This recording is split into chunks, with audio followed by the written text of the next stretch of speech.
বারুইপুরের দিকে নজর রাখতে হচ্ছে। বারুইপুরের ওষুধের ল্যাবরেটরিতে আগুন, বিধ্বংসী আগুন, ভস্মীভূত কারখানা। আরো একবার আপনাদের জানাই, বারুইপুরে ওষুধের ল্যাবরেটরিতে আগুন, বিধ্বংসী আগুনে ভস্মীভূত কারখানা।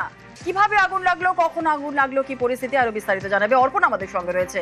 অর্পণ, দেখো, গতকাল সন্ধ্যায় এই কারখানা বন্ধ করে চলে যান শ্রমিকরা এবং যা স্থানীয় সূত্রে যা জানা যাচ্ছে 8টা নাগাদ আগুন প্রথমে দেখতে পাওয়া যায় এবং দ্রুত এর পাশেই প্রায় 1 কিলোমিটারের মধ্যেই থাকে দমকলের ইঞ্জিন। সেই দমকলের ইঞ্জিন ঘটনাস্থলে আসে। বারুইপুরের একটি ইঞ্জিন এবং রাজপুর থেকে আরো 3টি ইঞ্জিন, মোট 4টে ইঞ্জিন প্রায় ঘন্টা 3-এর চেষ্টায় আগুন নিয়ন্ত্রণে আনে। প্রাথমিকভাবে যেটা মনে করা হচ্ছে শর্ট সার্কিট থেকে এই আগুন, এবং যেহেতু এই কারখানার মধ্যে দাহ্য পদার্থ ছিল প্রচুর পরিমাণে, কাপ সিরাপ এবং তার সঙ্গে ওষুধের নানা মেডিসিন সেখানে ছিল, আর সেই কারণেই দ্রুত আগুন ছড়িয়ে পড়ে।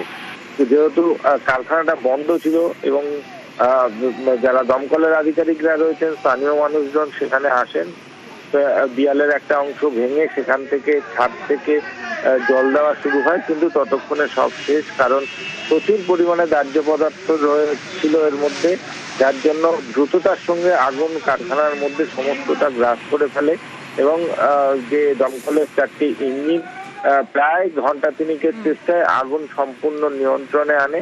কিভাবে আগুন, এর পিছনে অন্য কোনো কারণ রয়েছে কিনা তা বারুইপুর থানার পুলিশ ও দমকলের আধিকারিকরা তারা খতিয়ে দেখছেন। মালিকরা জানাচ্ছেন যে গতকাল সন্ধ্যে কাজ শেষ করে তারা প্রতিদিনের মতো দরজা বন্ধ করে চলে যান। তারপরেই স্থানীয় মানুষের কাছ থেকে আগুনের খবর শুনে তারা ঘটনাস্থলে এসে দেখেন যে পুরো আগুনের গ্রাসে কারখানাটি। ধন্যবাদ। কি তৈরি হতো, মানে কি মেডিসিন হ্যাঁ অ্যালোপ্যাথি মেডিসিন। কিভাবে আগুন লাগলো মনে হচ্ছে কিভাবে আগুন লাগলো? মেইনটেনেন্স তো আমাদের খুব ভালো, আমাদের